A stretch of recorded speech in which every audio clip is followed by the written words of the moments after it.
ஓம் நம சிவாய. உறவுகள் அனைவருக்கும் அன்பு வணக்கம். எல்லோரும் நலமாக இருக்கிற நினைக்கின்றேன். எல்லோரும் நலமாக இருக்க வேண்டும் என்று இல்லாமல் இறைவனை பிரார்த்தித்தவனாக வளமை போன்று ஒரு குரலை காணொலி வடிவிலே பதிவிட்டு வருகின்றேன். அந்த வகையில் இன்று நாங்கள் காண்க இருக்கின்ற குரல் 1330 குரலிலே 397வது குரலாக அமைய இருக்கின்றது. கல்வியினுடைய மகத்துவத்தை நாங்கள் கல்வி கற்றால் எவ்வாறு வாழலாம் என்பதை இந்த குரல் எங்களுக்கு தெளிவாக சொல்ல இருக்கின்றது. குரலையும் முறையும் நாங்கள் பார்ப்போமாக இருந்தால், யாதானும் நாடாமல் ஊராமல் இன்னொருவன் சாந்துணையும் கல்லாதவாறு. யாதானும் நாடாமல் ஊராமல் இன்னொருவன் சாந்துணையும் கல்லாதவாறு என்பதாக அமைந்திருக்கின்றது. இதற்கான முதலாவது உரையை நாங்கள் பார்ப்போமாக இருந்தால், கற்றவனுக்கு தன் நாடும் ஊரும் போல வேறு எதுவாயினும் நாடும் ஊருமாகும். ஆகையால் ஒருவன் சாகும் வரையில் கல்லாமல் காலங்கழிப்பது ஏன் என்பதாகத்தான் முதலாவது உரை அமைந்திருக்கின்றது. அதாவது கற்றறிந்த ஒருவனுக்கு தன் ஊரும் நாடும் எவ்வாறு அவனுக்கு தன் வீடு போல் இருக்கின்றதோ, மரியாதை கொடுக்கின்றதோ, அதே போன்றுதான் எந்த நாட்டுக்கு போனாலும் எந்த ஊருக்கு போனாலும் அதுவும் தன் நாடும் ஊரும் போல அவனுக்கு அங்கேயும் நல்ல மரியாதை கிடைக்கிறது. இதை பார்த்தும் கூட நாங்கள் கல்வி கற்காமல் இருப்பது ஏன் என்பதைத்தான் முதலாவது உரை அழகாக சொல்லியிருக்கின்றது.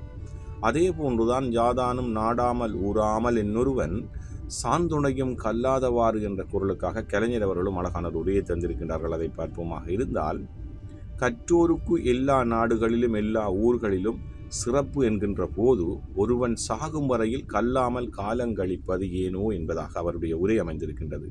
உண்மையிலே சாதாரணமாக எங்களுடைய கிராமங்களிலே சொல்வார்கள், கற்றவனுக்கு எங்கு சென்றாலும் அவனுக்கு சிறப்பு இருக்கின்றது, மரியாதை இருக்கின்றது. உண்மையும் அதுதான். நாங்கள் கற்றவன் தன்னுடைய நாட்டிலும் ஊரிலும் எவ்வாறு அவனுக்கு மரியாதையும் சிறப்பும் இருக்கின்றதோ, அதே போன்ற எந்த நாட்டுக்கு சென்றாலும் அந்த கற்ற கல்வியின் பயனால் அவனுக்கு சிறப்பு கிடைக்கின்றது.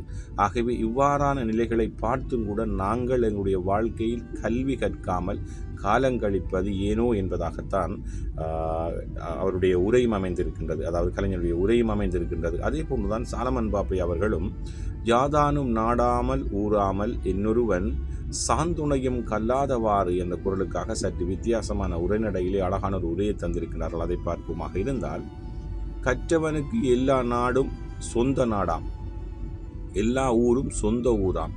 இதனை தெரிந்தும் ஒருவன் இறக்கும் வரையில் கூட படிக்காமல் இருப்பது ஏனோ.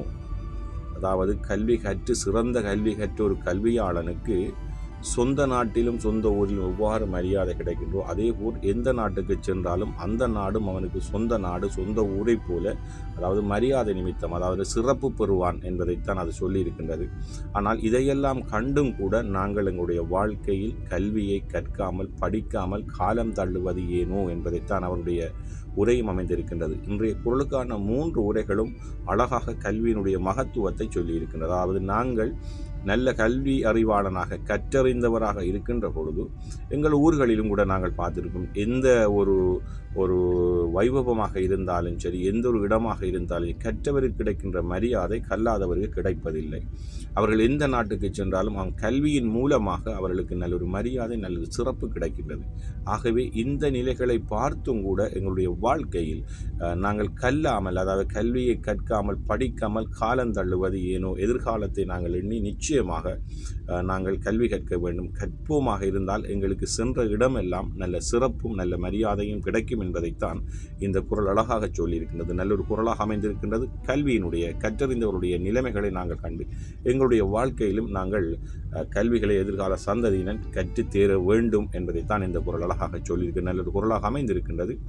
யாதானும் நாடாமல் ஊராமல் இன்னொருவன் சாந்துணையும் கல்லாதவாறு.